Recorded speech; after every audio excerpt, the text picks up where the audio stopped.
আমরা বর্ডার নিয়েই কথা শুরু করতে চাই।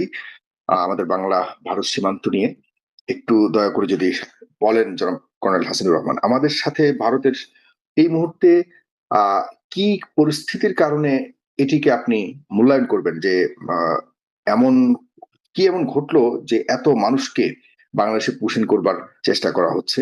এর পেছনে উদ্দেশ্যটা কি শুধুমাত্রই অবৈধ বাংলাদেশিদেরকে আহ নামমাত্র অবৈধ বাংলাদেশিদেরকে বাংলাদেশে পুষিন করা, নাকি এর পেছনে আসলেই রাজনৈতিক কোনো অন্যরকম ষড়যন্ত্রের অংশ রয়েছে? আপনার কাছে একটু শুনতে চাই জনাব কর্নেল হাসিনুর রহমান। বিসমিল্লাহির রাহিম। উপস্থিত সবাই আসসালামু আলাইকুম। আজকে যে বিষয়টা এটা জাস্ট পরিষ্কার। দেখেন অবৈধ বাংলাদেশে বললে এটা অনেক কথা বলতে হবে। এই আওয়ামী লীগের কত হাজার লোক অবৈধভাবে আছে ভারতে বলেন। তাদেরকে তো দিচ্ছেন না বা কোনো কথা বলতেছেন না। এই নিরীহ জনগণ হয়তো যেও থাকে, আইন একটা নিয়ম আছে আন্তর্জাতিক আইন। কোন লোক যদি কোন দেশে যায়, সে দেশে যদি বিবাহ করে, জমি কিনে অথবা জমি কিনে বা ওই দেশের ট্যাক্স আপনি বিদেশে আছেন ভাই, ট্যাক্স পে করছে কোন জায়গায়। এরকম ডকুমেন্ট থাকলে সে ওই দেশের নাগরিক হইতে চাইলে হইতে পারে। কিন্তু এখন যখন পাঠাচ্ছে এইভাবে এটা অবৈধ সিস্টেম। নিয়ম হলো আপনি তাকে তার হাজতে নিবেন। তারপরে আপনি ওই মন্ত্রণালয় আমাদের পররাষ্ট্র মন্ত্রণালয়ের মাধ্যমে হোম মিনিস্ট্রিকে জানাবে। হোম মিনিস্ট্রি পুরা ভেরিফিকেশন বাংলাদেশে করবে, করে পররাষ্ট্র মন্ত্রণালয়ের মাধ্যমে পাঠাবে, হ্যাঁ, এই লোকটা আমাদের বৈধ। তারপর পাঠাতে পারেন। এইটা হলো বেসিক রুলস। কিন্তু দেখেন যেভাবে কাজ করতেছে এটা অনৈতিক। উদ্দেশ্যপ্রণোদিতভাবে বাংলাদেশ সরকারকে চাপে রাখার জন্য। এখন আমরা যদি দুষ্টামি করতে চাইলে আমরা করতে পারি। আমার অনেক স্কোপ আছে। আমার দেশের বিহারি এটা আমাদের দেশের লোক? অবশ্যই না। পাকিস্তান আনছে, বিহারের লোক। এদেরকে যদি আমরা একটু দুষ্টামি করি আরকি, যেটা বলতে হয় কেন বলতে তো পারি না? আমরা এদেরকে আপন মনে করি। তারা কাজ করে খায়। আজকে যে লোকগুলোকে আপনি ফেরত পাঠাচ্ছেন ওই দেশে কিন্তু ভিক্ষা করে খাইত না। ওই দেশে কাজ করে খাইত। আমি যেভাবে যে আচরণ করি আমার বিহারি ভাইদের সাথে, তারা সেটা করে না। অনৈতিক কাজ করতেছেন। এবং দেখেন এই বিহারি ভাইদের যদি একটা সুড়সুড়ি দেই, সীমান্তে পাঠাই, বিহারিরা যাবে নিজের পৈতৃক বাড়ি উদ্ধার করতে। তো এটাই দরকার আসলে ভারতের জন্য। আজকে চা শ্রমিক দেখেন আমার দেশে। এই চা শ্রমিক আমার দেশের না। এর আগে তো কখনো এভাবে তো করেনি, এখন করার সুযোগটা কেন পাচ্ছে? এটা কি শুধুমাত্র শুভেন্দু অধিকারী ক্ষমতায় এসছে এইটার ক্ষমতা দিয়ে, এই বল দিয়ে, নাকি আসলে আমাদেরও কোনো দুর্বলতা এখানে আছে? দেখেন আমাদের বড় সমস্যা হলো তারেক রহমান যেমনটা আশা করছিলেন উনারা নির্বাচনের পরে। এর আগে তো কথা বলছে নির্বাচন হোক, নির্বাচন হোক। এখন নির্বাচন হইছে। তারেক রহমান তাদের ডিজায়ার মতো কাজ করতেছে না। উনি উনার পিতার মতো, উনার মায়ের মতো একদম যেটা করা দরকার সেইভাবে যাচ্ছে। আওয়ামী লীগকে ব্যান করে দিছে। এটা তো আমি চিন্তাই করতে পারিনি এত তাড়াতাড়ি করবে। এখন একেক করে সমস্যা তাদের বিপক্ষে যাচ্ছে। তাদের চীনের সাথে আমাদের সম্পর্ক ভালো হচ্ছে। পাকিস্তানের সাথে সম্পর্ক ভালো হচ্ছে। আবার এটাও হচ্ছে তারেক রহমান ভারতে যাওয়ার আগে চীন যাচ্ছে। আপনি কি বুঝতে পারতেছেন? এদের গালে কতটা চট থাপ্পড় খাচ্ছে। পাকিস্তানের নাম শুনে তো আজকে ইন্ডিয়ার অবস্থা খুবই খারাপ। এই যে ইরান নিয়ে যে একটা বিশ্বের একটা দামাদল পরিস্থিতিতে সেটা গুরু হিসেবে কাজ করতেছে। নেতা হিসেবে কাজ করতেছে পাকিস্তান। এই জায়গায় ভারতের মোদির কি অবস্থা? মোদি নিজেরই তো অনেক সুপার পাওয়ার মনে করে। তার অবস্থা নাই। অবস্থান শূন্য। উল্টা আমাদের যে ফাঁসির আসামি হাসিনাকে রাখছে ওখানে উইথ অল অ্যাক্সেসরিজ নিয়ে আজে-বাজে কাজ করতেছে। এখন সরকারকে চাপে রাখার জন্য দুষ্টামি করতেছে। বাট আমার মনে হয় বেশি বাড়াবাড়ি করলে আমরাও দুষ্ট কম না। আমরাও করতে পারব। আমরাও দুষ্টামি করলে আমরাও সীমান্তে জড়ো হব। দেখি কি করতে পারে। কিছুই করার নাই। মনে রাখবেন ওই পারের বাঙালি, এই পারের বাঙালি কিন্তু এক। এ মুর্শিদাবাদের বর্ডারে হোক আর দিনাজপুরের বর্ডারেই হোক।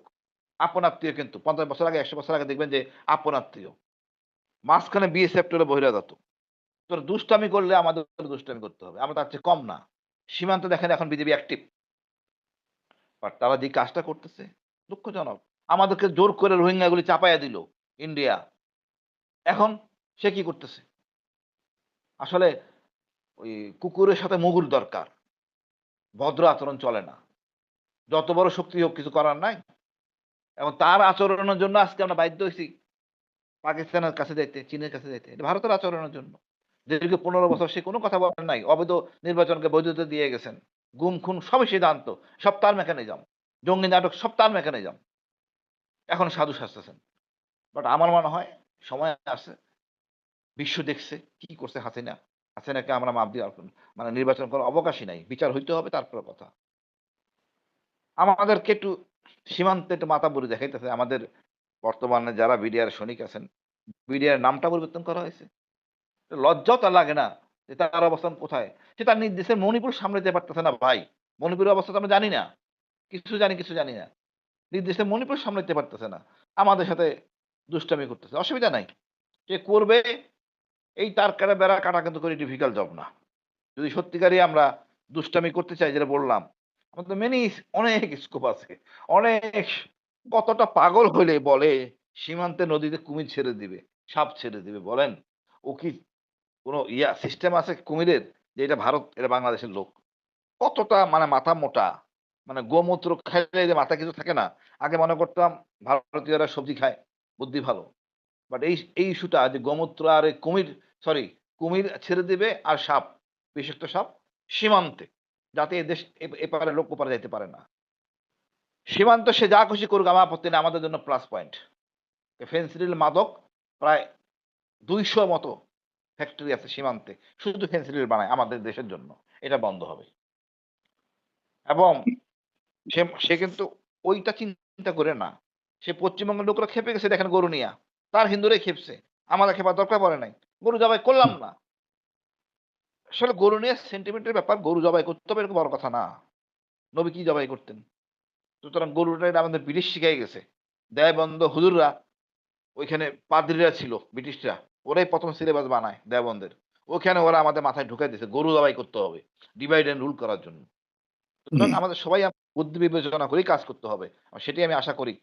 পাশাপাশি দেশ আমরা ভারতের সাথে মানে সংঘাতে আমরা যেতে চাই না। কতটুকু ক্যাপাবল, এবং আপনি বলেছেন জনাব তারেক রহমান ডেফিনেটলি নতুন প্রধানমন্ত্রী হিসেবে ওনার প্রথম অভিজ্ঞতা হচ্ছে প্রধানমন্ত্রী হিসেবে, তিনি সাবেক প্রেসিডেন্ট, প্রধানমন্ত্রীর ঘরের সন্তান, এতে কোনো সন্দেহ নাই। তার যে চলাফেরা, তার যে নতুন করে মানবিক এক আহ, কি বলা যায় এটাকে, প্রধানমন্ত্রী হিসেবে নিজেকে তুলে ধরার প্রচেষ্টা, এতে কোনো সন্দেহ নাই। সবাই খুবই হ্যাপি ব্যক্তি জনাব তারেক রহমানের ব্যাপারে। কিন্তু আহ পররাষ্ট্রনীতি থেকে শুরু করে অন্যান্য স্বরাষ্ট্রনীতি, আরো অন্যান্য অনেক কিছুই মেনটেন করতে হয় একটা দেশের।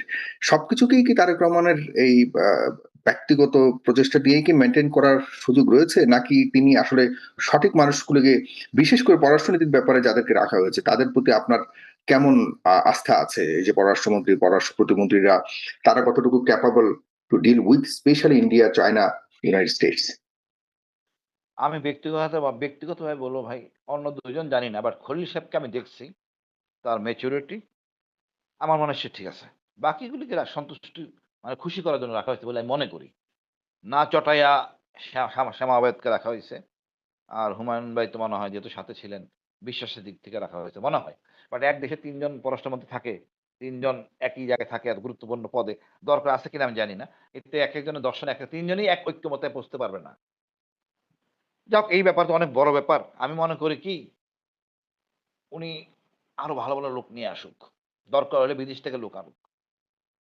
যাতে কোন রকম বিতর্ক না থাকে আমাদের সিদ্ধান্ত নিতে। এখন কি বলবেন আমি অনেক কিছু বলতে চাই না। যে না যত আমাদের সালাউদ্দিন ভাই যত ভালো কাজই করুক উনি বিতর্কের মধ্যে থাকবেন না। এটাই বাস্তবতা। কারণ উনি ভারতে ছিলেন। যত ভালো কাজই করুক, এখন তো ভালো কাজ করে না আরো ঝামেলা বাধাচ্ছে। তো বিতর্ক যদি খালি করে আমার কিছু নাই। বাট আমাদের প্রধানমন্ত্রী উনি উনার অবস্থানটা পরিষ্কার করছেন। তারপরেও বলব এটা অনেক আমাদের সেনাবাহিনীর অনেক অফিসারের অনেক কষ্ট মনে। আমি তাও বলি, তারেক রহমানের বাবারে তো আমরাই মারছি। জি। মাকে তো ক্যান্টে আমরাই বের করে দিছি। তার গায়ে তো আমরাই তুলছি। তারপরও যে আমাদের সাথে উনি কথা বলতেছেন, আমি যেটাই নেক, যেভাবে নেক, আমি মনে করব আমাদের শুকরিয়া করা উচিত। আস্তে, আস্তে উনার ভুল ভাঙবে। আমাদের বিভেদ না করে এক ঐক্যে থাকলে ইনশাআল্লাহ আমরা সঠিক পথে পৌঁছবো। ওই যত কথাই বলি চাপাই, রয়ের নাম দেই, এইসব বাজে কথা। আমি রয়ের কাজ করে দোষ কার? রয়ের আমি তো নিজে রয়ের কাজ করছি। ওই স্যার বলতেছিলেন না, জিয়া স্যার ওভার কনফিডেন্ট হইয়া জিয়া রহমান মারা গেছে। না। আমরা যদি মারতে চাই কি তারে ঠেকাইতে পারবে? এখনো। সেই জায়গায় উনি উনার পছন্দের নিবেন। যাকে উনি বিশ্বাস করেন। জিয়া রহমান যদি সেনাবাহিনীকে বিশ্বাস করতে না পারেন, তাহলে কেমনে হবে? আজকে দেখেন আমাদের সেনাপ্রধান কতগুলি স্কট নিয়ে চলে। কেন? তার নিরাপত্তা ভয়ে আছেন। তার নিজের বাহিনীর কাছে। নাহলে সেনাপ্রধানের স্কট লাগবে কেন? নৌবাহিনী বিশাল স্কট। আরে আশ্চর্য ৩ টা গাড়ি। বিমান বাহিনীর একই অবস্থা। আমি জানি না এগুলো কেন করেন। বর্তমান এখন সেনাপ্রধানের কি ভয় আছে নিজের সেনাবাহিনীর কাছে? আপনি কি আহ এটা আসলে এটা উনার এটা কি কথার কথা মইনু বললেন নাকি সিরিয়াসলি কিছু না, মইনু আহমেদ থেকে এই জিনিসটা শুরু হইছে। আমি এটা জারি রাখছি। আইন-কানুন পরিষ্কার বলা আছে কতজন স্কট নিয়ে যাবেন। দেখতে খারাপ লাগে। সেনাপ্রধান যাচ্ছে, তাকায় দেখার তো কিছু নাই। বিশাল গাড়ি নিয়ে বহন নিয়ে যাচ্ছে। আর এটা একমাত্র প্রাইম মিনিস্টার আর আমাদের প্রেসিডেন্ট হইতে পারে। অন্য কেউ না। হুম, মন্ত্রী কয়টা স্কট নেয়? তার প্রোটোকল কি দাঁড়ায়? এগুলি দৃষ্টিকটু। আমরা সমালোচনা করি, বাট নিজেদের সংশোধন হওয়া উচিত। হুম। ধন্যবাদ ভাই। জি, আমি এই পর্যায়ে আপনার কাছে আরেকটা বিষয় জানতে চাই। মানে আপনি গোয়েন্দাদের কথা একটু উচ্চারণ করলেন। আমাদের দেশে সেই আগে তো যতটুকু শুনছি ফ্যাসিস্ট আমলে ভারতীয় গোয়েন্দাদের অভয়ারণ্য ছিল। এখন কি সে ধরনের কোনো কিছু আছে এখনো বর্তমানে? মানে স্পেশালি আইএসআই তো কোনো ধরনের অস্তিত্ব ছিল না আওয়ামী আমলে। এখন কি মনে করেন কিনা যে আইএসআই সে সুযোগ নিচ্ছে? র আ ওরকম কি আর নাই? আসলে আইএসআই কোন সুযোগটা নেয়? পাকিস্তান চেষ্টা করলেও তো আমাদের বাংলাদেশ নিতে পারবে না। নেওয়ার স্কোপও নাই, সম্ভবও না। আইএসআই আসলে মনে করেন 7 সিস্টার লোকদের সাথে তো যোগাযোগ করে। একটা একটা সুযোগ সন্ধানী বা যে জিনিসটা আমেরিকানরা চায় এটা খ্রিস্টান রাষ্ট্র করা। একই মিশন আইএসআই থাকতে পারে। বাট কতখানি আইএসআই অতটা অফেন্সিভ না বাংলাদেশে। এটা দুবাই থেকে করে বা থাইল্যান্ড থেকে করার স্কোপ তাদের আছে। সেভাবে বাংলাদেশে না। বাট আমাদের গোয়েন্দা এখন বেশি অ্যাক্টিভ। তারা নিজের অবস্থান বুঝতে পারছে যে এই হাসিনার এই গোয়েন্দা বাংলাদেশের জনগণের, দেশের কোন রাজনৈতিক দলের না। আমি প্রধানের সাথে কথা বলছি। পরিষ্কার বলছে, "স্যার আমরা আগের মতো ভুল আমরা কেউ করব না। দেশটা আমাদের জনগণের আমরা বন্ধু।" আমার ভালো লাগছে যে আমরা সবাই এখন ইন্ডিয়ান হতে চাচ্ছি। এই চাওয়াটাই আমার দরকার ছিল। আমরা ট্রেনিং করছি তো ইউনিফর্ম পড়ছি, ট্রেনিং করছি তো আসলে যুদ্ধ করার জন্য। তো শত্রু যদি না থাকে ইউনিফর্ম পরে লাভটা কি? যেটা হাসিনা করছে। ভারত আমাদের বন্ধু, রক্তের বন্ধু। আমার মনে হয় এখন রাইট ট্র্যাকটা ইনশাআল্লাহ রাইট ট্র্যাকে থাকবে।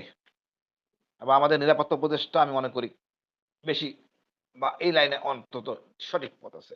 সেনাবাহিনীকে সঠিক পথে আনতে হবে। সেনাবাহিনী অফিসারদের সঠিক পথে আনতে হবে। হুম। ট্রেনিং আমাদের লাগবে। ইনশাআল্লাহ আমরা কাঙ্ক্ষিত লক্ষ্যে পৌঁছতে পারবো। জি, আপনাকে অনেক ধন্যবাদ জনাব কর্নেল হাসিনুর রহমান। আমরা দ্বিতীয় সেগমেন্টে আমরা ইরান নিয়ে কথা বলবো। আসছি আপনার কাছে। কর্নেল ফেরদৌস আজিজ, একই প্রশ্ন আপনার কাছে। আহ, যে এই যে পুশিনের বিষয়টা, এটিকে অত বেশি আলোচনা করতে দেখছি না। গণমাধ্যমেও দেখছি না বাংলাদেশে। সরকারের পক্ষ থেকে সেরকম ভাবে মানে একদম আনুষ্ঠানিক কোনো ধরনের স্টেটমেন্ট দিতে দেখছি না। এটা কোন পর্যায়ে যাচ্ছে বলে মনে করছেন? আপনি কতটুকু আসলে এ ব্যাপারে শঙ্কিত উদ্বিগ্ন? আচ্ছা, জি, আপনাকে সালাম, সহ আলোচকদেরকে সালাম এবং দর্শক শ্রোতা যারা শুনবেন সবাইকে সালাম। আসসালামু আলাইকুম। ভারত একটা মানে কি চরিত্র যে তার, এটা পুরা বিশ্ব জানে। নতুন করে ভারতের বন্দনা বা এদের মন্দনা কোনো কিছুই আর গাইতে চাই না। অসভ্য একটা জাতি, সোজা কথা। এক কথায় যদি বলতে চাই, এদের কোনো নীতি নৈতিকতা নাই, মানবতা মনুষ্যত্ব মানবতাবোধ এদের নাই। আচ্ছা, এই যে অবৈধ অনুপ্রবেশকারী, এই অজুহাত তারা আজকে থেকে না, বেশ কয়েক বছর আগে থেকেই দিয়ে আসছে। কখনো কখনো এটাকে চাঙ্গা করে পলিটিক্যাল কারণে, আবার কখনো কখনো একটু লো স্কেলে যায়। তো রিসেন্টলি এই ওদের যে ইলেকশন হয়ে গেল পশ্চিমবঙ্গে, এই নির্বাচনের পরে শুভেন্দু অধিকারী শুনেছি সে নাকি বাংলাদেশ থেকেই গিয়েছে বহু আগে।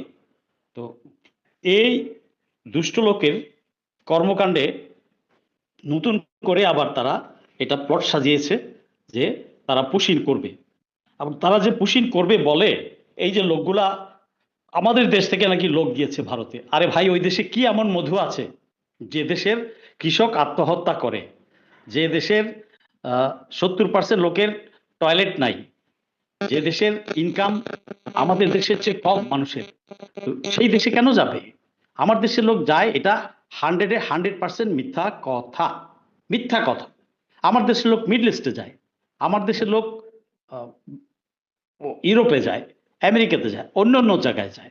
আমরা দেখেছি নৌকা দিয়ে মারা গেছে, ইয়েতে স্পেনে যায়, বিভিন্ন জায়গায় যায়। এই ইন্ডিয়াতে এমন কি আছে, কি ইনকাম করার আছে? ওদের নিজস্বই তো ইনকাম নাই, নিজেরাই ভাত খাইতে পায় না 3 বেলা। তো ওদের ওখানে কে যাবে? এটা একটা ডাহা মিথ্যা কথা। এটা তারা পলিটিক্যাল একটা চাল চালে। কোনো কালেই যায় না। আমার দেশে যাবেটা কেন বলেন? বিশ্বাস করার কোনো কারণ আছে যে ওখানে যাবে? এটা হচ্ছে তারা একটা তৈরি করে। তারা এতগুলা ধরে, এতগুলা ডাটা তৈরি করে এটা। এরা যারা ওই গরিব মানে অসহায় তাদেরকে তারা যারা একটু বিরোধী মত তাদেরকে তারা লিস্ট ডাউন করে তারা একটা নাটক সাজায়, কোনো কোনো ক্যাম্পে নিয়ে তাদেরকে রাখে এবং বর্ডারের কাছে জড়ো করে পুশিং করার জন্য চেষ্টা করে। এবং যাদেরকেই কিছু লোক হয়তো ঢুকিয়েছে গত ১ মাসে, তো এদেরকে ওরা চর হিসেবেই এখানে ঢুকায় দেয়। ওদের ডাটা কিন্তু ওরা রাখে ওই পারে, রাখে এবং যাতে ভবিষ্যতে এদেরকে দিয়ে কাজ করাতে পারে। হয়তো ১০০ জনকে পুশিং করবে, ১০ জন পারলো ঢুকতে, ৯০ জন হয়তো ফেল হইল। এই ১০ জনকে দিয়ে তারা কাজ করাবে। ওদের ইন্টেনশন, ওদের নিয়ত খুবই খারাপ। ওরা সাড়ে শয়তানের চেয়েও আরো উপরে। সাড়ে শয়তানের একটা ক্যাটাগরি আছে, তার চেয়েও উপরে কোনো টার্ম যদি থাকে সেটা তাদের জন্য অ্যাপ্লিকেবল। সো এই যে বারবার বলে, এবং আমাদের এদেশীয় কিছু দালালও বলে যে আমাদের লোক, আমাদের দোষ আছে, ওই পারে যায় কেন, বিভিন্ন অজুহাতে বলে। আমাদের দেশের লোক হারাম ওই পারে যায় না। কি কারণ? আমার দেশেই ভালো ইনকাম আছে, আমার দেশেই গ্রামগঞ্জে কৃষিতে খামারে কর্মী পাওয়া যাচ্ছে না, সব মিডল ইস্টে বিভিন্ন দেশে চলে যাচ্ছে। প্রায় ৯০ লাখ লোক আমার প্রবাসী আছে, আরো পাইলে আরো যাবে, যাচ্ছে। এই দালালদের কারণে স্লো ডাউন হয়ে যায় প্রসেস বাইরে যাওয়ার। হ্যাঁ, গরিব লোক টাকা বেশি নেয়, তাদের পাসপোর্ট দখল করে খেয়ে ফেলে, দিতে চায় না, অনেক সমস্যা হয়। তা আমার দেশের লোক বিন্দুমাত্র আগ্রহ নাই, বা গত ২০-২৫ বছরও ছিল না যে ভারতে যাবে। ভারতে মধু কামানোর মতো কোনো মধু নাই, এক। আর 71 এর সময়, যুদ্ধের সময় যারা ওই পারে আমাদের দেশেরই হিন্দু ভাইরা দু চারজন গিয়েছে, কাদেরকে পাঠাচ্ছে, তারাও পুশিং কিন্তু ওই করছে? পারে ভালো নাই। জি, কাদেরকে পুশিং করার চেষ্টা করছে? কিছু মানুষ তো ইতিমধ্যে ৯০ জনের মতো গত কিছু মানুষ কয়েকদিন শুরু করছে। এরা বেসিক্যালি ওই যে মুসলিম বাংলাভাষী, মুসলিম হুম, বাংলাভাষী মুসলিমদেরকে টার্গেট করেছে।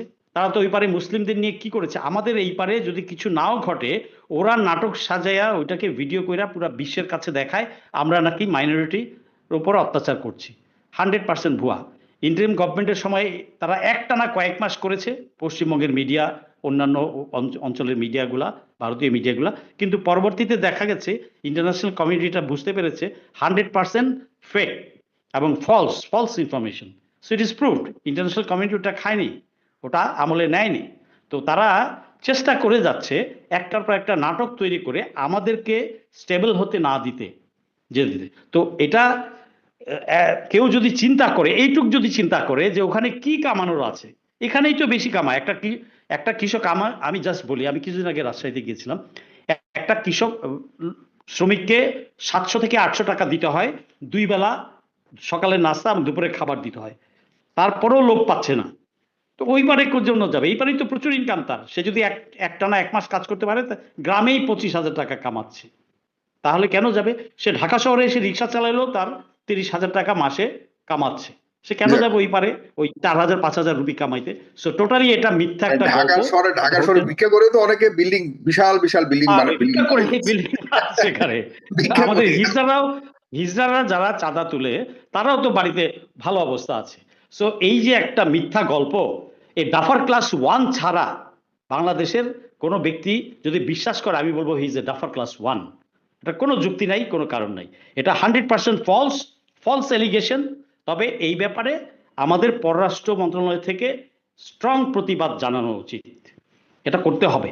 আর এতদিন চুপ থেকেছে আমি দেখেছি, বাট আমি বলবো সরকার যেন এটা অবিলম্বে এটা করে, কারণ নত যেন পররাষ্ট্র মানে নীতি আমরা আর চাই না। দেশকে নতুন ভাবে গড়তে হবে। আর এই যে তারা তুলছে, আমাদের বিজেপিকে সতর্ক থাকতে হবে, কারণ তারা কিন্তু দুষ্টামির চেষ্টা করবে। তারা 47 থেকেই কিন্তু এই বাংলার, পূর্ব বাংলার ভূমিটাকে তারা করদার্য করতে চেয়েছে। 71-এ এসে তারা পাকিস্তানকে 2 টুকরা করেছে। ওরা আমাদেরকে স্বাধীন করে দিতে চেয়েছে, তা না, হারাম না।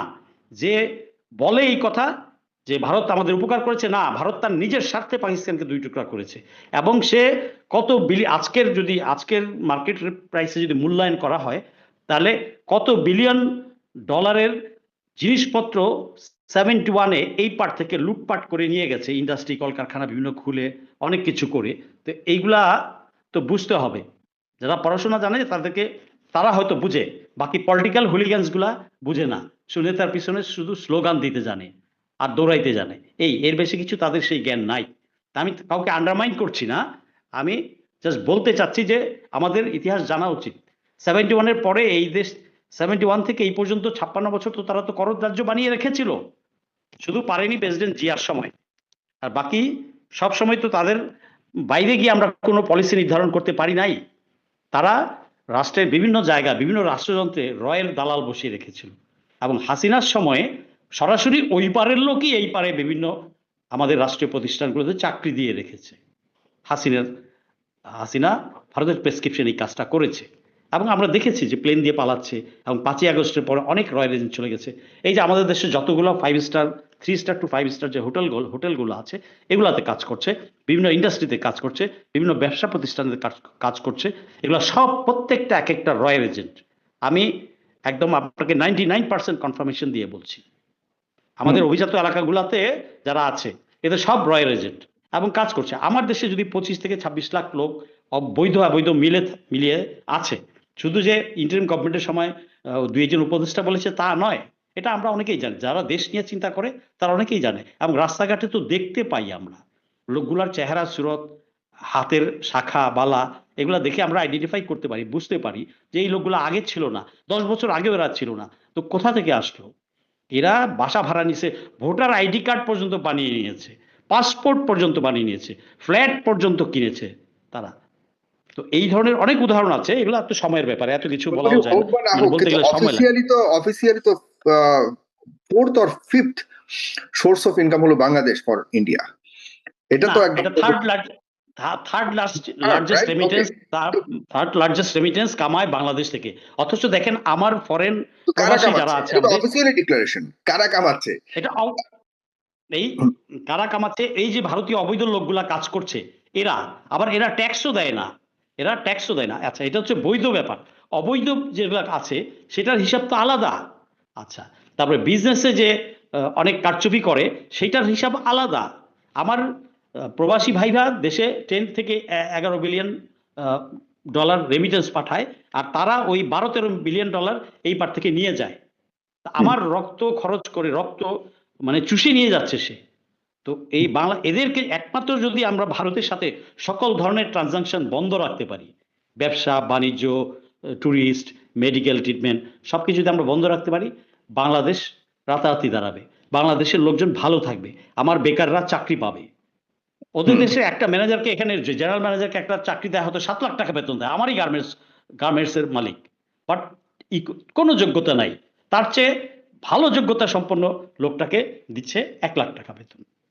তো এখানেই আমাদের যে দালালরা আছে, অশিক্ষিত, মানে যেগুলো বিজনেস টাইকুন হয়ে গেছে আজকে, তাদের ব্যাকগ্রাউন্ড যদি চেক করেন, আমরা সবাই জানি।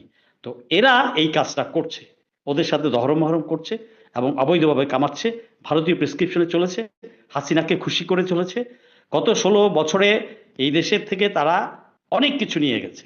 আর 71-এর পরপর যেটা নিয়েছে সেটা তো বললামই, যে কয়েক বিলিয়ন ডলারে তারা অস্ত্র, আমাদের যে মিলিটারি, পাকিস্তান আর্মির যে অস্ত্রগুলো ছিল, গাড়ি, গান, আপনার কলকারখানার যন্ত্রাংশ, যে জন্য মেজর জলিল বাধা দিয়েছিল বলে মেজর জলিলকে কত হেনস্থা করা হয়েছে, এবং তাকে, সে একজন সেক্টর কমান্ডার হওয়া সত্ত্বেও তাকে কোনো উপাধি দেওয়া হয়নি, বীরুত্তম, বীর প্রতীক, এ ধরনের কোনো উপহার তাকে দেওয়া হয়নি, অবশেষে সে মারা গেছেন।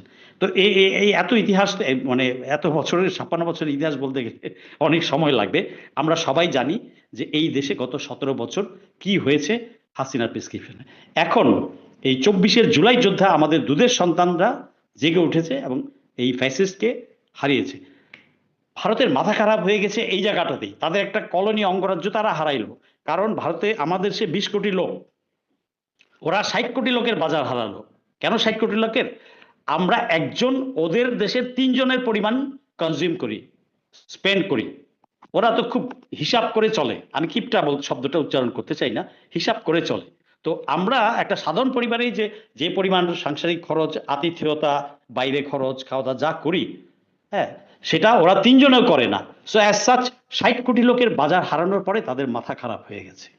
ইন্টারিম গভর্নমেন্টের সময় কত কিছু তারা চেষ্টা করেছে, শুধুমাত্র ডক্টর ইউনূসের দিকে, ইউনূসের চোখের উপর চোখ রেখে মোদি কথা বলতে পারেনি, বা ভারতীয় ইনস্ট্রুমেন্টগুলা কাজ করতে পারেনি। আচ্ছা, তো যাই হোক, এখন নির্বাচিত সরকার এসছে, নির্বাচিত সরকারের কাছে আমাদের আশা থাকবে যে আমরা আর নতজানু পররাষ্ট্রনীতি চাই না। ভারত একমাত্র শত্রু রাষ্ট্র, একমাত্র শত্রু রাষ্ট্র, এবং ভারত আমাদের চিরশত্রু, এটা বুঝতে হবে।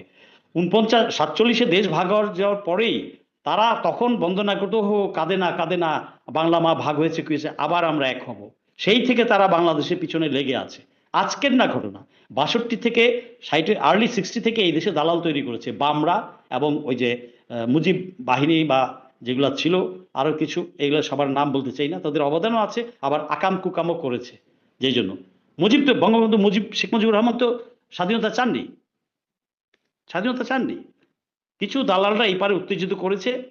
যা হোক, একটা সময়ে জেনারেল জিয়া যুদ্ধ ঘোষণা করেছে, ফাইন, আমরা হয়েছি, স্বাধীন হয়েছি, ভালো, গুড। কিন্তু তার মানে এই না যে ভারত আমাদের বন্ধু রাষ্ট্র এবং ভারত করে দিয়েছে। ডাফাররা এবং ভারত মেনে নিয়েছে, এবং ভারতীয় দালালগুলা বরাবর মিডিয়া এবং সংস্কৃতি মনাগুলা এই পারে এই ট্যাবলেট খাওয়ানোর চেষ্টা করেছে পুরা জাতিকে, যে ভারত আমাদের বন্ধু, ভারত আমাদের বন্ধু। হ্যাঁ, পাকিস্তান দালাল, পাকিস্তান যদি রাজা, এখন পাকিস্তান আজকে শিখ। ঠিক একদম টু দা পয়েন্ট আপনার কাছে শেষ এক লাইনে জানতে চাই যে আমাদের সেই সক্ষমতা কতটুকু রয়েছে বর্তমানে যে পুশিংকে পুশ ব্যাক করে ঠেকাবার মতো, সেই মোকাবেলা করবার মতো। এর আগেও আমরা আহ ব্রিগেড মেজর জেনারেল ফজলুর রহমানের নেতৃত্বে যে একটা ফাইট ব্যাক করেছিলাম, সেই ধরনের শক্তি বা সেই ধরনের সাহসিকতা নিয়ে বিজিবি বর্তমানে রয়েছে কিনা, কি মনে করেন? জাস্ট এক লাইনে যদি বলেন, এরপরে আমি হ্যাঁ, আমাদের সেই 25 বছর আগের চেয়ে এখন আরো বেশি সাহসিকতা আছে, আমাদের আরো বেশি সক্ষমতা আছে। 25 বছর আগে আমাদের যে সক্ষমতা ছিল in terms of armament equipment, তার চেয়ে আরো ভালো আছে। পারবো না কেন? শুধু দরকার সদিচ্ছা এবং কমান্ড, এটা সম্ভব। এবং আমাদের BDR excellent, they are very much professional. আমরা 2001 থেকে 5-এর মধ্যে কি দেবে আমি বলতে পারবো, পঞ্চগড় সীমান্তে দিদেন ক্যাপ্টেন ফেরদৌস ছিল একজন, জানি না চাকরিতে আছে কিনা, সে বর্ডার লাইনের দ্বারা হয়ে গিয়ে খাড়ায় গিয়ে নিজেই এলএমজি নিয়ে ফায়ার করেছে, 3টা ফলায় দিয়েছে ওই পারে, তারপরে তাকে পোস্টিং করে দিয়েছে। সো আমাদের বিডিআর হাইলি প্রফেশনাল, সম্ভব। এবং আমাদের যে জনগণ আছে, আপনি বিভিন্ন সময় দেখেছেন গত 1-1.5 বছরে কিভাবে আমাদের জনগণ খালি গায়ে লুঙ্গি পরা গিয়ে বিডিআর আগে গিয়ে দাঁড়ায় গেছে, এটা আমরা দেখতে পেয়েছি, এটা প্রুফ। সো আমাদের চিন্তার কোনো কারণ নাই, যে শুধুমাত্র এটা আমাদের প্ল্যান অ্যান্ড অর্গানাইজ করা দরকার। বিডিআর এর সাথে এলাকাবাসী আছে, এলাকাবাসী ওখানে আছে, অন দ্য স্পট এলাকাবাসী আছে। সো আমরা যদি প্ল্যান করি যে কিভাবে ঠেকানো যায়, এত কিছু ডিটেলস এখানে বলতে যাচ্ছি না, বা সময়ও নাই, তো তাহলে ইজ ভেরি মাচ পসিবল। একটা কেন, আমার বিডিআর একটা গুলো ওরা উল্টা দৌড় দিবে। ওয়ার্নিং দেব প্রথমে, না শুনলে চালাও, সিস্টেম করো, যা প্রফেশনালি যা করা দরকার তাই করবে। এটা শুধু কমান্ড দরকার, এবং ফ্রিডম অফ অ্যাকশন। আপনি কাজের ফ্রিডম দিতে হবে, যে বিওপিতে যে আছে, যে হাবিলদারটা আছে, যে না কর্পোরালটা আছে, সে সিদ্ধান্ত নেবে অন দ্য স্পট। হাসিনার সময় কি করেছিল? এবিজি কি গুলি করতে পারতো না? কারণ ওদের হাতে অস্ত্র ছিল, কিন্তু গুলি দেয় নাই, ওদের পারমিশন দেয় নাই, হ্যান্ড স্ট্রাইক করে রেখেছিল হাসিনা ভারতের প্রেসক্রিপশনে। যেই কারণে আমার বিডিআর কিন্তু হাইলি প্রফেশনাল। সো আমার বিডিআর সঠিক কাজটি করতে পারবে।